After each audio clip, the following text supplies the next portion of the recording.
നമസ്കാരം. UK വാർത്തകളിലേക്ക് സ്വാഗതം. സൗത്ത് പോർട്ടിൽ നടന്ന 3 സ്കൂൾ വിദ്യാർത്ഥികളുടെ മരണവുമായി ബന്ധപ്പെട്ട് നടന്ന അതിതീവ്ര വലതുപക്ഷക്കാരുടെ കലാപം UKയിലെ മുസ്ലിങ്ങൾ അതീവ ആശങ്ക ജനിപ്പിച്ചതായി സർവേ.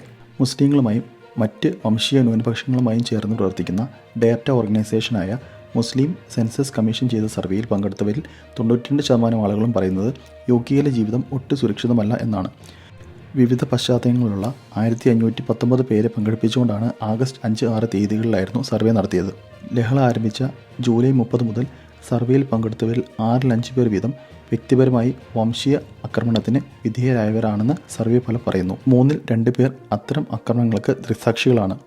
അതിലേറ്റവും അധികം പേർ ഇരയായത് വാക്കുകൾ കൊണ്ടുള്ള അവഹേളനങ്ങൾക്കാണ്. 28% പേർ. 16% പേർക്ക് ഓൺലൈൻ വഴിയുള്ള അവഹേളനങ്ങൾക്ക് ഇരയാവേണ്ടതായി വന്നു. 4% പേർക്ക് ശാരീരിക ആക്രമണങ്ങളും നേരിടേണ്ടതായി വന്നു. ലഹള ആരംഭിച്ച ജൂലൈ 30 മുതൽ സർവേയിൽ പങ്കെടുത്തവരിൽ 6-5 പേർ വീതം വ്യക്തിപരമായി വംശീയ ആക്രമണങ്ങൾക്ക് വിധേയരായവർ ആണെന്ന് സർവേ ഫലം പറയുന്നു. 3-2 പേർ അത്തരം ആക്രമണങ്ങൾക്ക് ദൃക്സാക്ഷികളായവരാണ്. അതിലേറ്റവും അധികം പേർ ഇരയായത് വാക്കുകൾ കൊണ്ടുള്ള അവഹേളനങ്ങൾക്കാണ്. 28% പേർ. 16% പേർക്ക് ഓൺലൈൻ വഴിയുള്ള അവഹേളനങ്ങൾക്ക് ഇരയാവേണ്ടതായി വന്നു.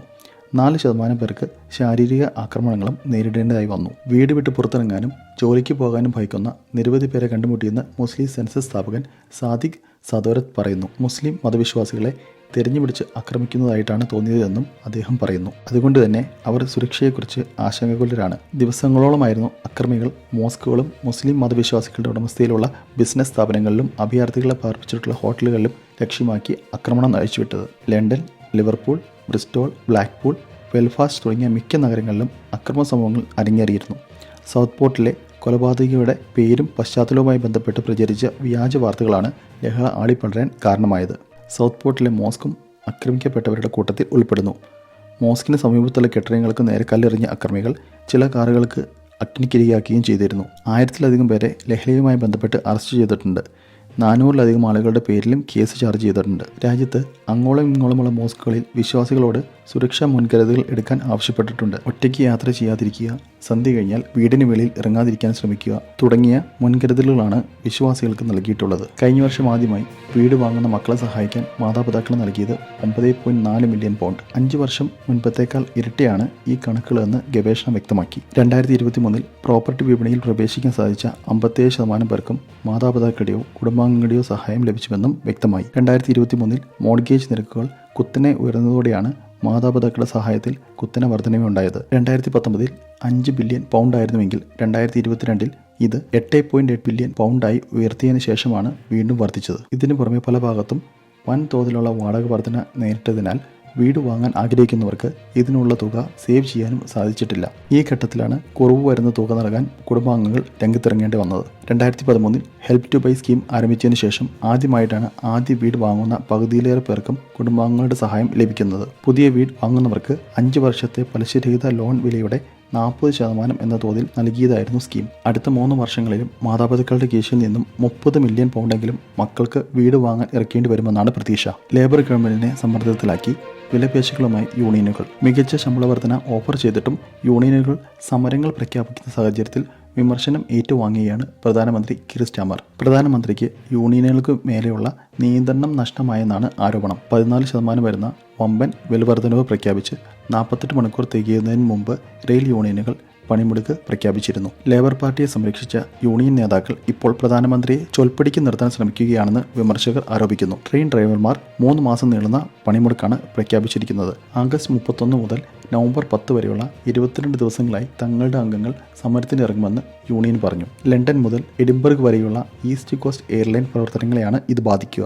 2 വർഷമായി നിലനിൽക്കുന്ന തർക്കങ്ങൾക്ക് അവസാനം കുറിക്കാൻ ഈ ഓഫറിന് സാധിക്കുമെന്നാണ് ട്രാൻസ്പോർട്ട് സെക്രട്ടറി ലൂസിയ ഹേങ് പ്രശംസിച്ചതിന് പിന്നാലെയാണ് പണിമുടക്ക് പ്രഖ്യാപനം. 2022 മുതൽ 18 തവണ സമരത്തിലിറങ്ങിയ അസ്ലബ് ഡ്രൈവർമാർ ഇതുമായി മുന്നോട്ട് പോയാൽ ഓഫർ പിൻവലിക്കണമെന്നുള്ള ആവശ്യം ശക്തമായിട്ടുണ്ട്. ഈ മാസം അവസാനം പണിമുടക്കുമെന്ന് ഹീത്രൂ എയർപോർട്ടിലെ ബോർഡർ ഫോഴ്സ് ഗാർഡുമാരും പ്രഖ്യാപിച്ചു. ഇതിനിടെ GP-മാരും മറ്റ് റെയിൽ യൂണിയനുകളും കൂടുതൽ പണം ചോദിച്ചുകൊണ്ട് ഗവൺമെന്റിന്റെ പിന്നാലെയുണ്ട്. ലേബറിന്റെ തെരഞ്ഞെടുപ്പ് പ്രചരണത്തിന് ശേഷം പണം കൊടുത്ത അസ്ലഫ് യൂണിയന് ലേബർ ഗവൺമെന്റിൽ നിന്നും തങ്ങൾ ആവശ്യപ്പെട്ടത് നേടാമെന്ന നിലപാടിലാണ് ടോറി ട്രാൻസ്പോർട്ട് വക്താവ് ഹേലൻ വാട്ട്ലി പറഞ്ഞു. എന്നാൽ ലേബർ ഗവൺമെന്റും പ്രധാനമന്ത്രിയും വിഷയത്തിൽ നിശബ്ദത പാലിക്കുകയാണ്. സൗത്ത് പോർട്ടിലെ 3 കുട്ടികളുടെ കൊലയുമായി ബന്ധപ്പെട്ട് ബ്രിട്ടനിൽ വ്യാപകമായി നടന്ന വംശീയലഹള ലേബർ പാർട്ടിയുടെ ജനപ്രീതിയെ കുത്തനെയിടിച്ചതായി പുതിയ സർവേകൾ. അതേസമയം വംശീയവിരുദ്ധത പ്രകടിപ്പിച്ച വലത് തീവ്രവാദികൾക്കെതിരെ രാജ്യത്തിനാകമാനം ജനത കൈകോർക്കുമ്പോഴും ഈ ലഹളയിൽ സ്വാധീനം ചെലുത്തി എന്ന് ആരോഗ്യപ്പെടുന്ന വലതുപക്ഷ പാർട്ടിയായ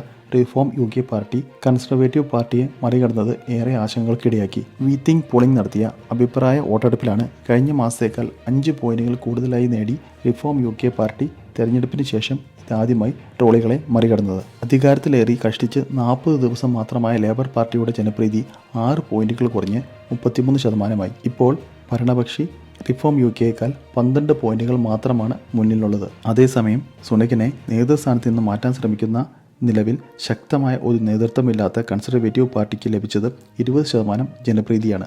ലേബർ പാർട്ടിക്ക് പകരമായി റിഫോം UK ഉയർന്നു വരുന്നതായി കാണിക്കുന്ന രണ്ടാമത്തെ സർവേ ഫലമാണിത്. BMG റിസർച്ചിൻ്റെ സർവേ ഫലത്തിൽ ലേബർ പാർട്ടിയുടെ ജനപ്രീതി 33%ലേക്ക് താഴ്ന്നതായി കാണിക്കുന്നു. അതേസമയം റിഫോം പാർട്ടിയുടെ ജനപ്രീതി 3 പോയിന്റുകൾ ഉയർന്ന് 18%. തൻ്റെ പാർട്ടി തുടർച്ചയായി വളരുന്നു എന്നതിൻ്റെ സൂചനയാണ് ഈ 2 സർവേ ഫലങ്ങൾ എന്ന് reform UK MP Lee Anderson പ്രതികരിച്ചത്.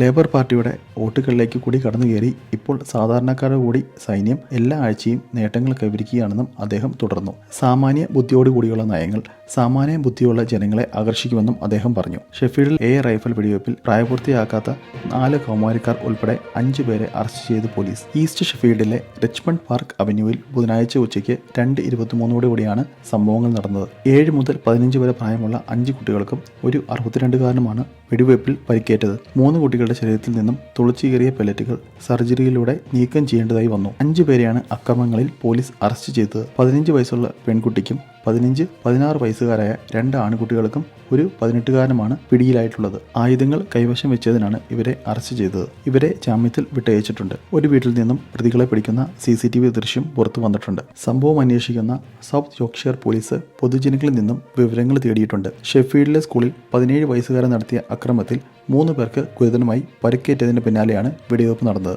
UKയിൽ എംപോക്സ് വൈറസ് സാരമായി പ്രതിസന്ധി സൃഷ്ടിക്കാനുള്ള സാധ്യത കുറവാണെന്ന് ഹെൽത്ത് മേധാവികൾ. വൈറസ് രാജ്യത്ത് കണ്ടെത്തുന്ന സാഹചര്യമുണ്ടായാൽ നേരിടാനുള്ള പദ്ധതി തയ്യാറാക്കി. UKയിലെ ആരോഗ്യ പ്രവർത്തകർക്ക് ഈ രോഗങ്ങളുടെ ലക്ഷണങ്ങൾ ശ്രദ്ധിക്കുമെന്ന് ഉറപ്പാക്കാനും അതിവേഗ ടെസ്റ്റുകൾ ലഭിക്കാനുമുള്ള പദ്ധതികളാണ് നടപ്പാക്കുന്നത്. കോങ്കോ റിപ്പബ്ലിക്കിൽ പുതിയ തരം എംപോക്സ് വൈറസ് കണ്ടെത്തിയോടെയാണ് WHO ആഗോള നടപടി തുടങ്ങിയത്. ഈ വൈറസ് നിരവധി ആഫ്രിക്കൻ രാജ്യങ്ങളിൽ തിരിച്ചറിഞ്ഞിട്ടുണ്ട്. ഇതിനകം 450 പേരുടെ മരണത്തിനും എംപോക്സ് കാരണമായിട്ടുണ്ട്. വെസ്റ്റ് സെൻട്രൽ ആഫ്രിക്കയിൽ പകർച്ചവ്യാധി പൊട്ടിപ്പുറപ്പെട്ടതോടെയാണ് ലോകാരോഗ്യ സംഘടന ആഗോള ആരോഗ്യ അടിയന്തരാവസ്ഥ പ്രഖ്യാപിച്ചത്. മങ്കിപോക്സ് എന്ന് മുൻപ് അറിയപ്പെടുന്ന എംപോക്സ് പകരുന്ന വൈറസാണ്. UKയിൽ ക്ലെയ്ഡ് 1b എംപോക്സ് കണ്ടെത്തിയിട്ടില്ലെങ്കിലും അന്താരാഷ്ട്ര നടപടി ഉണ്ടായില്ലെങ്കിൽ വ്യാപിക്കുന്നതുകൊണ്ടാണ് പ്രതിരോധ നടപടി. UK ജനസമൂഹത്തിന് ഇതുമായി ബന്ധപ്പെട്ട അപകട സാധ്യത കുറവാണെന്നാണ് UK health security agency deputy director doctor Meera Chand പറഞ്ഞു. എന്നിരുന്നാലും കേസുകൾ കാണുന്ന സാഹചര്യം നേരിട്ടാൽ പദ്ധതികൾ തയ്യാറാക്കുന്നതായി ഇവർ വ്യക്തമാക്കി. പ്രിയപ്പെട്ട ഭർത്താവും ഞങ്ങളുടെ ക്രിക്കറ്റ് ക്ലബിലെ അംഗവും കായികരംഗത്തെ ആവേശഭരിതനുമായ രാജ നാരായണപ്പ അല്ലെങ്കിൽ വിജയകുമാർ തൻ്റെ കരിയറിൽ മുന്നേറാനും മികച്ച ഭാവി ഉറപ്പാക്കാനുമുള്ള സ്വപ്നവുമായി തമിഴ്നാട്ടിലെ ഹൊസൂറിൽ നിന്നും UKയിലേക്ക് യാത്രയായി. വിജയകുമാറിന്റെ പ്രിയപ്പെട്ട കുടുംബം വലിയ അഭിലാഷത്തോടും അർപ്പണബോധത്തോടും കൂടി ഈ ലക്ഷ്യങ്ങൾ നേടിയെടുക്കാൻ അദ്ദേഹം അക്ഷീണം പ്രയത്നിച്ചു. ദൗർഭാഗ്യമെന്ന് പറയട്ടെ, അദ്ദേഹത്തിന്റെ ജീവിതം വളരെ വേഗം വെട്ടിക്കുറച്ചു. അദ്ദേഹത്തിന്റെ കുടുംബം തകർന്നു.